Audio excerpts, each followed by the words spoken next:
नमस्कार दोस्तों। स्वागत है आप सभी का आपकी अपने YouTube channel knowledge factory GK पर। दोस्तों, आज इस वीडियो में हम देखेंगे 24, 25 और 26 नवंबर का करंट अफेयर्स। करंट अफेयर्स की डेली अपडेट के लिए सब्सक्राइब करें मेरी चैनल को और वीडियो को अंत तक ज़रूर देखें। दोस्तों, आज इस वीडियो में हम विस्तार से जानेंगे ब्राज़ील में भारत के अगले राजदूत कौन नियुक्त हुए हैं, राष्ट्रीय दुग्ध दिवस के बारे में, मालदीव में भारत का उच्चायुक्त किसे नियुक्त किया है और सबका फेवरेट टॉपिक आईपीएल 2025 की सविस्तार जानकारी। तो आइए वीडियो को फटाफट शुरू करते हैं। दोस्तों, वीडियो शुरू करने से पहले मेरी चैनल को लाइक, शेयर एंड सब्सक्राइब ज़रूर कीजिएगा। दोस्तों, यदि आप SSC, bank, railway state exam किसी भी एग्ज़ाम की तैयारी कर रहे हो तो उसके लिए करंट अफेयर महत्वपूर्ण रहता है। आइए शुरू करते हैं हमारा आज का पहला टॉपिक। दोस्तों, 26 नवंबर को राष्ट्रीय दुग्ध दिवस मनाया जाता है। विस्तार से देखें तो राष्ट्रीय दुग्ध दिवस डॉक्टर वर्गीस कुरियन की 103वीं जयंती के अवसर पर मनाया जाता है, जिसमें श्वेत क्रांति में उनके योगदान को मान्यता दी जाती है।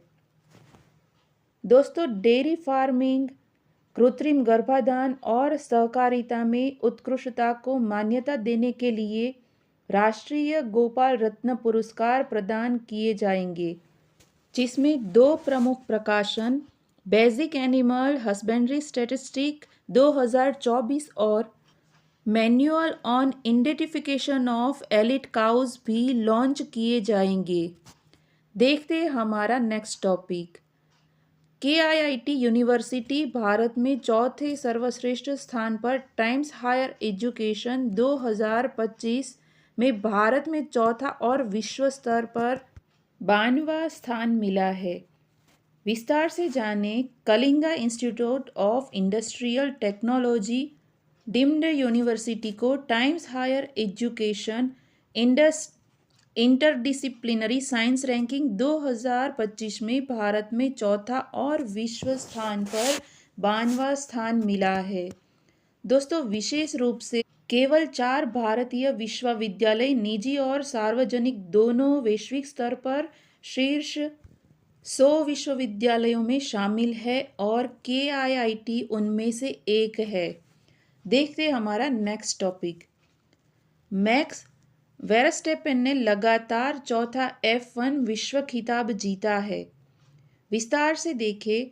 मैक्स वेरस्टेपेन ने लास वेगास ग्रैंड प्रिक्स में लगातार चौथी बार F1 विश्व चैंपियनशिप जीती, जिससे वे 4 बार के विश्व चैंपियन के कुलीन समूह में शामिल हो गए हैं।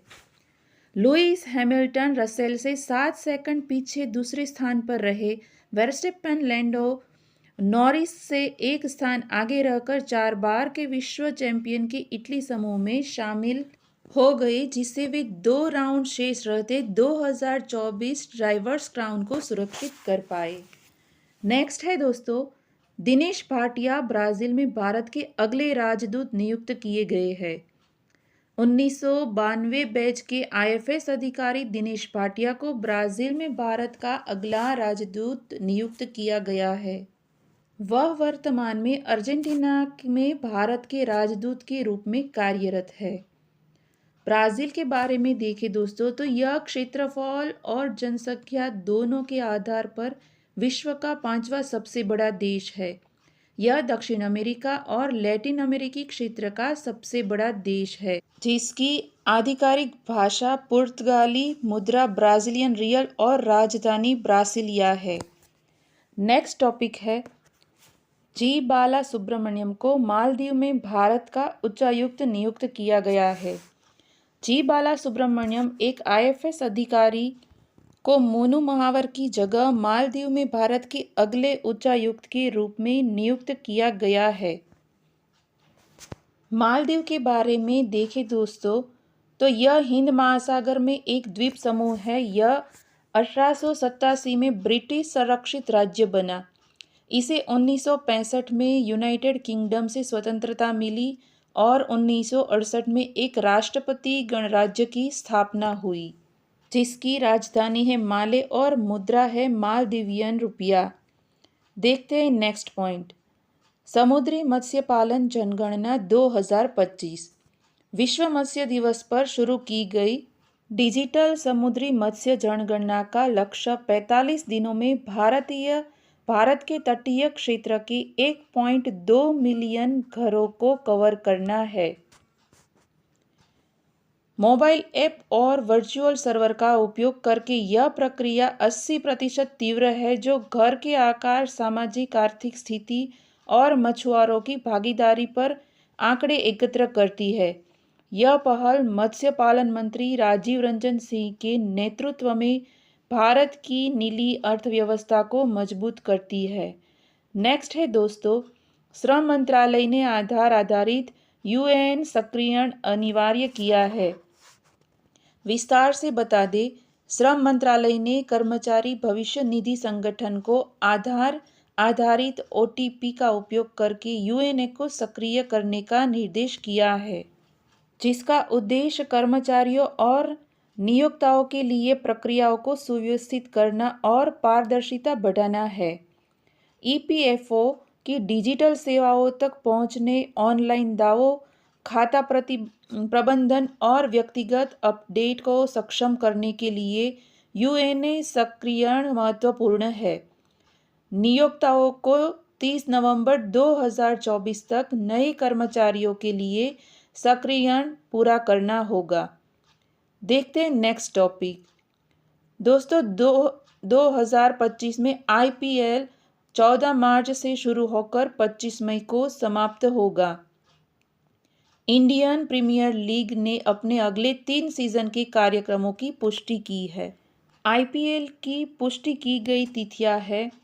यह सीजन 14 मार्च से शुरू होगा और 25 मई को फाइनल के साथ समाप्त होगा। 2026 में आईपीएल 2026 सीजन 15 मार्च से 31 मई तक निर्धारित है और 2027 में आईपीएल 2027 ई सीजन के मैच 14 मार्च से 30 मई तक चलेंगे। 2025 सीजन में 74 मैच होंगे। देखते हैं नेक्स्ट टॉपिक। केरल में मेगालिथिक रॉक कट पैरों के निशान मिले हैं, जिसका स्थान कन्हिरापोल, कासरगोड, केरल, जिसकी खोज 24 जोड़ी प्रागैतिहासिक पैरों के निशान और चट्टान में उकेरी गई एक मानव आकृति, जिसका श्रेय मेगालिथिक काल को दिया जाता है, जिसका महत्व संभवतः मृतकों की आत्माओं का चित्रण लोहे के औजारों से उकेरा गया है, जिसके समान खोजे हैं उडुपी, वायनाड की एडक्कल गुफाओं और अन्य उत्तरी केरल स्थलों की रॉक कला से तुलनीय साझा सांस्कृतिक विरासत को उजागर करती है। नेक्स्ट टॉपिक है दोस्तों, बंगाल की खाड़ी में संभावित चक्रवात फेंगल का खतरा। दक्षिण अंडमान सागर में एक चक्रवाती परिसंचरण बनने की अनुमान है, जिससे 23 नवंबर तक कम दाब का क्षेत्र बनने और 24 नवंबर तक अवसाद बनने की संभावना है। इस प्रणाली के पश्चिम उत्तर पश्चिम की ओर श्रीलंका और दक्षिण तमिलनाडु तटों की ओर बढ़ने की संभावना है। यदि यह तीव्र होता है तो इसका नाम फेंगल रखा जाएगा, जो सऊदी अरब द्वारा सुझाया गया नाम है। नेक्स्ट है, इसरो ऑस्ट्रेलिया अंतरिक्ष एजेंसी ने गगनयान मिशन पर सहयोग किया। इसरो और ऑस्ट्रेलियाई अंतरिक्ष एजेंसी एएसए ने मानव अंतरिक्ष उड़ान पर सहयोग बढ़ाने के लिए एक समझौते पर हस्ताक्षर किए हैं। यह समझौता भारत के गगनयान मिशन के लिए चालक दल और मॉड्यूल रिकवरी पर केंद्रित है, जिसमें ऑस्ट्रेलियाई जल में खोज और बचाव कार्यों के लिए ऑस्ट्रेलियाई समर्थन भी शामिल है। यह साझेदारी भारत के पहले चालक दल वाले अंतरिक्ष उड़ान कार्यक्रम की सुरक्षा सुनिश्चित करने के लिए महत्वपूर्ण है। नेक्स्ट है, भारत दिल्ली में वैश्विक सहकारी सम्मेलन की मेजबानी करेगा। भारत पहली बार अंतर्राष्ट्रीय सहकारी गठबंधन वैश्विक सहकारी सम्मेलन की मेजबानी करेगा। इस कार्यक्रम में प्रधानमंत्री मोदी 3000 प्रतिनिधियों के साथ संयुक्त राष्ट्र अंतर्राष्ट्रीय सहकारिता वर्ष 2025 का शुभारंभ करेंगे। इस सम्मेलन का आयोजन इफ़को द्वारा किया जा रहा है। भारतीय किसान उर्वरक सहकारी लिमिटेड इफ़को एक सहकारी समिति है जिसकी स्थापना 1967 में भारत सरकार द्वारा की गई थी। नेक्स्ट है, इटली ने 5वीं बार बिली जीन किंग कप खिताब जीता है। इटली ने 20 नवंबर 2024 को स्पेन में मलागा में स्लोवाकिया पर 2-0 की जीत के साथ अपना 5वां बिली जीन किंग कप खिताब जीता है। लूसिया ब्रोंजेटी द्वारा इटली को पहले बढ़त दिलाने के बाद जैस्मिन पाओलिनी ने 6-2, 6-1 की प्रभावशाली जीत के साथ जीत दर्ज की। यह 2013 के बाद से प्रतियोगिता में इटली की पहली जीत है। नेक्स्ट है दोस्तों, सुप्रीम कोर्ट की पहली महिला जज जस्टिस फातिमा बीवी का 96 साल की उम्र में कोलम में निधन हो गया। वह देश की उच्च न्यायपालिका में नियुक्त होने वाली पहली मुस्लिम महिला थी। उन्होंने केरल में एक वकील के रूप में अपना करियर शुरू किया और वह 1974 में जिला और सत्र न्यायाधीश बनी।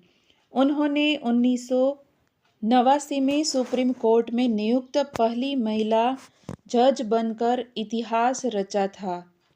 देखते हमारा अगला टॉपिक। बैंकिंग क्षेत्र से जुड़ी लक्ष्मी रामकृष्ण श्रीनिवासन को साउथ इंडियन बैंक के अतिरिक्त निदेशक के रूप में नियुक्त किया गया है। उन्हें 20 नवंबर 2023 से 3 साल की अवधि के लिए बैंक के गैर कार्यकारी स्वतंत्र निदेशक के रूप में नियुक्त किया गया है। लक्ष्मी के पास बैंकिंग क्षेत्र में 38 साल का अनुभव है। इससे पहले वह भारतीय स्टेट बैंक की मुख्य महाप्रबंधक थी। नेक्स्ट है, भारत के पूर्व सलामी बल्लेबाज गौतम गंभीर को कोलकाता नाइट राइडर्स ने अपने नए मेंटर के रूप में नियुक्त किया है। केकेआर के पूर्व कप्तान गंभीर मुख्य कोच चंद्रकांत पंडित के साथ मिलकर काम करेंगे।